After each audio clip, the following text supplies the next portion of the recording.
வணக்கம் சார். வணக்கம்மா. இன்றைய கேள்வி என்ன அப்படின்னு பார்த்தீங்கன்னா, ஒருத்தர் தொழில் தொடங்குறாங்க அப்படின்னு வச்சுக்கோங்களேன். அந்த தொழில் நிறைய பேருக்கு கரெக்டாக அமையறதில்ல. எனக்கு தெரிஞ்ச ஒரு நபரே முதல்ல சூப்பர் மார்க்கெட் ஆரம்பித்தாங்க, அப்புறம் ஜூஸ் கடை போட்டாங்க, அப்புறம் டீ கடை போட்டாங்க.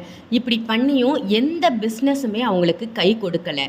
இந்த மாதிரி வேலைக்கு செல்லாமல் தொழில் செய்யணும் அப்படின்னு நினைக்கிறவங்க அந்த தொழில் அவங்களுக்கு கை கொடுக்கறதுக்கு என்ன பண்ணலாம்?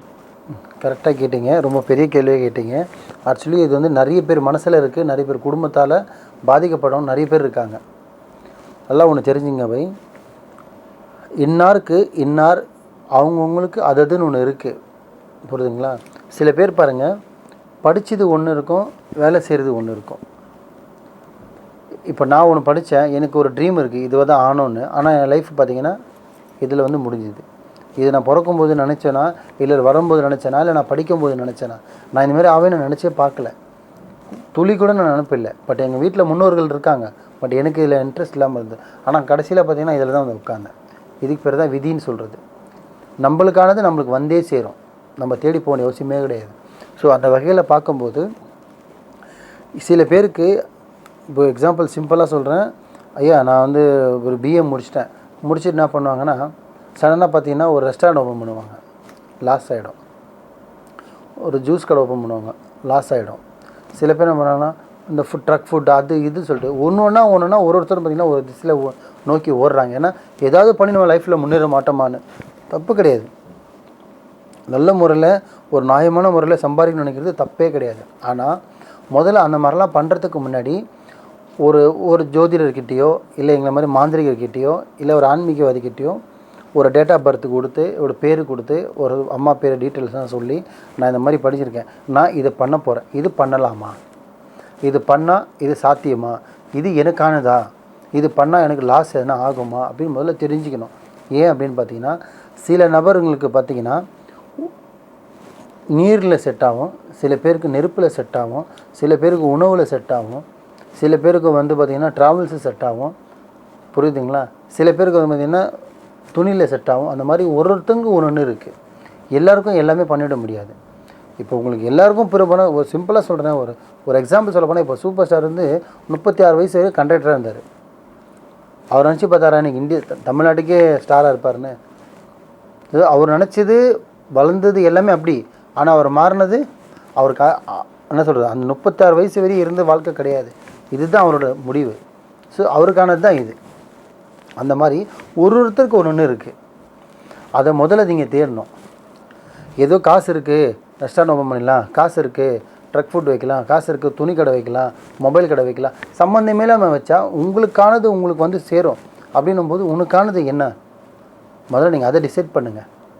அந்த மாதிரி நீங்கள் கரெக்டாக சூஸ் பண்ணி, பை இப்போ என்கிட்ட எக்ஸாம்பிள் வரேங்கன்னு வச்சிங்களேன், பை நான் படிச்சிருக்கேன், இந்த வேலை செய்கிறேன், இப்போ நான் ஒரு 4 பிஸ்னஸ் சூஸ் பண்ணி வச்சுருக்கேன், இப்போ 4ல் நான் எது பண்ணால் சரியாக வரும் அப்படின்னு என்னை கேட்டாங்கன்னா, நான் உட்கார வச்சு கணக்கு போட்டு பார்த்துட்டு, உனக்கு நீரில் இருக்கா, நெருப்பில் இருக்கா, இல்லை துணியில் இருக்கா, இல்லை ட்ராவல்ஸில் இருக்கா, இல்லை வெளிநாட்டு தான் போகணுமா, எதனா உனக்கு ஒன்று இருக்கும். ஆனால் உனக்கானது ஒன்று இருக்கும்ல, அதை நீ தேடணும். உனக்கானதை நீ விட்டுட்டு தேவையில்லாத ஒருத்தர் பண்ணுறாங்க, ஆப்போசிட் ஒருத்தன் பண்ணுறான் அப்படின்னா அதை நீங்கள் எடுத்து, ஒருத்தன் பண்ணுறான்னா அது அவனுக்கானது, அவன் நல்லா பண்ணிட்டான், அவன் மேலே வந்துட்டான்.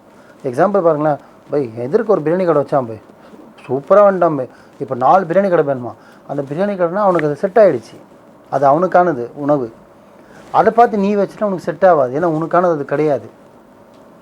இதுதான் விஷயம். ஸோ ஒரு படிச்சுட்டு நீங்கள் வெளியில் வரும்போது ஒருத்தங்கிட்ட வேலைக்கு போகிறது வேறு. அதுவே பார்த்திங்கன்னா ஒருத்தருக்கு ஒரு வேலை செட் ஆகாது. ஆனால் வேலையில் பார்த்திங்கன்னா ஒருத்தவங்க பார்த்திங்கன்னா 8 வருஷம் 10 வருஷம் 5 வருஷம் கூட வேலை செய்வாங்க. ஆனால் பிஸ்னஸ் பார்த்திங்கன்னா ஒருத்தவங்களாம் ரொம்ப வருஷமாக செய்கிறேன்னு சொன்னால் கம்மி, மாற்றிக்கிட்டே இருப்பாங்க. ஏன்னா இது பண்ணுவாங்க ஒரு 3 மாதம், அது பண்ணுவாங்க ஒரு 6 மாதம், இது 1 வருஷம். ஒரு இடத்துல நிலையாக உட்கார முடியாது. ஏன்னா எதுவுமே அவங்களுக்கானது கிடையாது.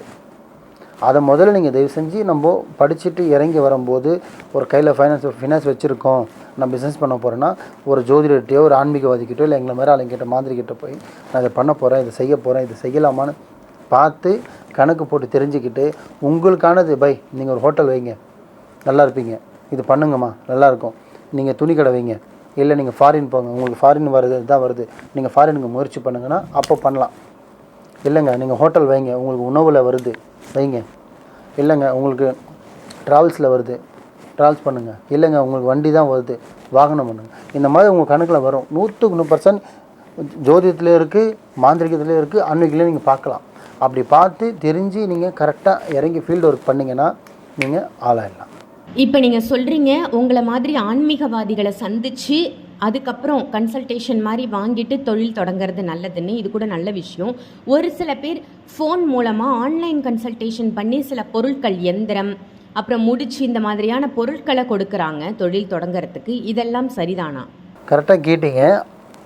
அது வந்து ஆன்லைனில் பண்ணுறது எப்படின்னா, சில பேரால் இப்போ வர முடியாது. இப்போ நான் இங்கே இருக்கேன், இப்போ எனக்கு லண்டன்லேருந்து ஒரு கால் வருது, நான் லண்டனில் ஒரு காஃபி ஷாப் வைக்க போகிறேன், வைக்கலாமா பாய் அப்படின்னு என்ன கேட்டாங்கன்னா, நீங்கள் கிளம்பி வாங்க நான் சொல்ல முடியுமா? இப்போ மதுரை, திருச்சி, கோயம்புத்தூர் இருக்காங்கன்னா நான் சொல்லலாம். நைட்டு பஸ் ஏறினா காலையில் வந்துடுவாங்க, ட்ரெயினோ ஃப்ளைட்டு பிடிச்சி வந்துடுவாங்க. ஆனால் லண்டனில் இருக்கிற வர முடியுமா? இது கேள்வி கேட்குறதுக்கு 300 ஃபீஸ் வைக்கிறதுக்கு அவன் பல ஆயிரம் செலவு பண்ணி வரும், லட்சக்கணக்கில். இதே வந்து அந்த மாதிரி வெளிநாட்டில் இருக்கிறவங்களுக்கு கால் எங்கள் ஆஃபீஸில் பண்ணாங்கன்னா எங்கள் ஆளுங்க என்கிட்ட கொடுப்பாங்க.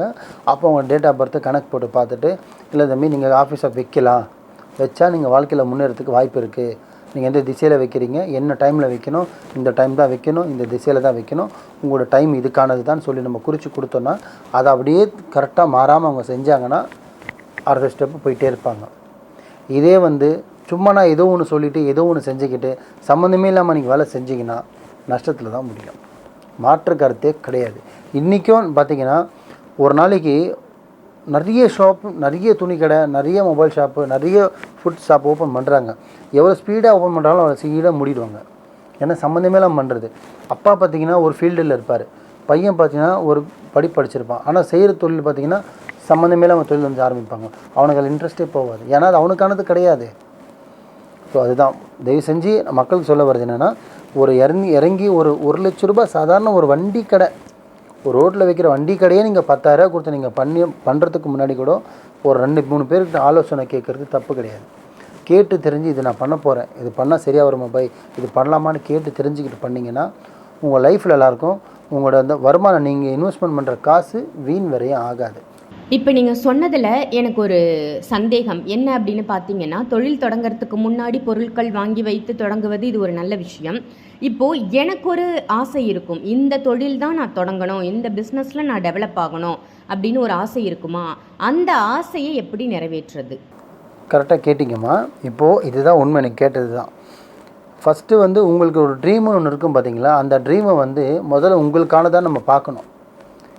நீங்கள் எக்ஸாம்பிள், நான் சினிமாவில் சாதிக்கணும் அப்படின்னு நீங்கள் ஆசை வச்சுருக்கீங்கன்னா, இப்போ உங்கள் பேரண்ட்ஸ் வந்து அதெல்லாம் போய் நீ எப்போ நீ ஆளாக எப்போ நான் போகிற, இப்போதைக்கு ஒரு கடையை வச்சுக்கோ, ரன் பண்ணு அப்படின்னும்போது உங்களுக்கு ஃபுல் சாட்டிஸ்ஃபைட் அதில் இல்லை. ஏதோ கடமைக்கு செய்வீங்க தவிர ஆத்மார்த்தமாக நீங்கள் அதில் செய்ய மாட்டீங்க. அப்படின்னு இருக்கும்போது அப்புறம் நீங்கள் எப்படி அதில் கான்சன்ட்ரேஷன் வைப்பீங்க? உங்களோட மைண்ட் எல்லாமே அங்கே தான் இருக்கும். என்ன சொல்கிறது, உடல் தான் இங்கே இருக்கும், உயிர் அங்கே தான் இருக்கும். அந்த மாதிரி சூட் ஆகாது. அப்போது அது லாஸ்ட்டில் தான் முடியும். உங்களுக்கு என்ன ட்ரீம் இருக்கோ, உங்களுக்கு என்ன கனவு இருக்கோ, அதை முதல்ல நீங்கள் என்கிட்ட சொன்னீங்கனாலே, பை நான் இதை படிச்சிருக்கேன், எனக்கு இது ஆசை, இது நான் பண்ணால் சரி வருமானு பார்க்கும்போது அல்லாவோட கிருபையால் உங்களுக்கு அது பண்ணுன்ற இது இருந்தால் நீங்கள் தாராளமாக பண்ணிடலாம். இல்லைங்க இது உங்களுக்கானதுக்கு உங்கள் ட்ரீமாக இருக்கலாம், ஆனால் உங்களுக்கு இது செட் ஆகாது, பண்ணாதீங்கன்னு நான் சொல்கிறேன் அப்படின்னா, இல்லை எங்களை மாதிரி ஆளுங்க சொல்கிறாங்கன்னா தயவு செஞ்சு பண்ணாதீங்க. பண்ணாமல் இருந்தீங்கன்னா நஷ்டம் வராது, ஒதுங்கிடலாம். இல்லை நான் பண்ணி தான் பார்ப்பேன், தலைகீழ தான் குதிப்பேன் மாதிரி பண்ணி தான் பார்ப்பேன்னா லாஸ்ட்டில் தான் நிற்கும். ஒரு கடன் போய் இன்னொரு கடன், ஒரு கடன் போய் இன்னொரு கடன், லாஸ்ட்டில் பார்த்தீங்கன்னா ஒன்றுமே இல்லாமல் ஜீரோவில் நிற்கிறது. ஒன்று பெற்றவங்க சொல்கிறது கேட்கணும், இல்லை எங்களை மாதிரி மற்றவங்க சொல்கிறதாவது கேட்கணும். எதுவுமே கேட்காம நான் இப்படி தான் பண்ணுவேன்னா லாஸ்ட்டில் ஒன்றுமே இல்லாமல் ஜீரோவாக நிற்பாங்க. பிஸ்னஸ்ன்றது இவ்வளோ இருக்குது. எல்லாரும் பிஸ்னஸ் பண்ணிட முடியாது ஐயா. பிஸ்னஸ்ன்றது பார்த்திங்கன்னா எல்லாருக்கும் செட் ஆகிடாது, இதான் உண்மை. ஒருத்தங்கிட்ட வேலை யார் ஒன்றா போய் செஞ்சிடலாம், ஆனால் பிஸ்னஸ் அப்படி இல்லை. இது அவங்களுக்கு செட் ஆகிற ஒரு அமைப்பு இருக்குது, அந்த அமைப்புக்கு தான் அதெல்லாம் பண்ணணும். இதுதான். ஸோ பிஸ்னஸில் இவ்வளோ இருக்குது. இன்ஷால்லா நம்பி வரவங்களுக்கு எவ்வளோ பண்ணி கொடுத்துட்ருக்கேன். என்கிட்டே வராங்க, ஐயா இந்த பிஸ்னஸ் பண்ண போகிறேன், இதுக்கு நான் என்ன பண்ணணும், இதுக்கு என்ன பரிகாரம் இருக்கா? சரிங்க பை, நீங்கள் இவ்வளோ சொல்கிறீங்க, இப்போ நான் சினிமாவில் சாதிக்கணும், ஆனால் எனக்கு கடை வைங்கன்றாங்க, எனக்கு சினிமாவில் சாதிக்கணும், அது சாதிக்கிறதுக்கு எதனா பண்ணுற முடியுமா, அதுக்கு எதனா வழிமுறை இருக்கா, அதுக்கு எதனா பரிகாரம்னா இருக்குது. நீ வாழ்க்கையில் முன்னேறுதானே கேட்குற, யாரையும் அழிக்க கேட்கலையே, பரிகாரம் இருக்குது. இல்லைங்க நான் ஃபாரின் போக கேட்குறேன், ஆனால் என்னால் போக முடியல, அது போகிறதுக்கு என்ன பரிகாரம் இருக்கா, பண்ண முடியும். ஸோ அந்த மாதிரி நல்ல விஷயத்துக்கு மாந்திரிகத்தை தயவு செஞ்சு பயன்படுத்துங்க. நீங்கள் சாமிக்கிட்ட போய் கேட்குறது, சித்தர்கிட்ட கேட்குறது தான் மாந்திரிகத்தை நல்ல விஷயத்துக்கு பயன்படுத்துறது. ஒருத்தனை கெடுக்கிறதுக்கோ அழிக்கிறதுக்கோ பயன்படுத்தாதீங்க. அதுதான் சொல்ல வர கருத்து. ரொம்ப அருமையான தகவல் கொடுத்தீங்க. ஒரு நல்ல தொழில் தொடங்குறதுக்கு என்ன வழி, உங்களை மாதிரியான ஆன்மீகவாதிகளை சந்தித்து அவங்க ஒரு கன்சல்டேஷன் வாங்கிட்டு அதுக்கப்புறம் தொழில் தொடங்கினா மனிதர்களுடைய வாழ்க்கை எப்படி முன்னேறும் அப்படின்னு சொல்லிட்டு ஒரு புதுசாக பிஸ்னஸ் தொடங்குறவங்களுக்கு இது ஒரு நல்ல பதிவாக இருக்கும். நல்ல தகவல். நன்றி.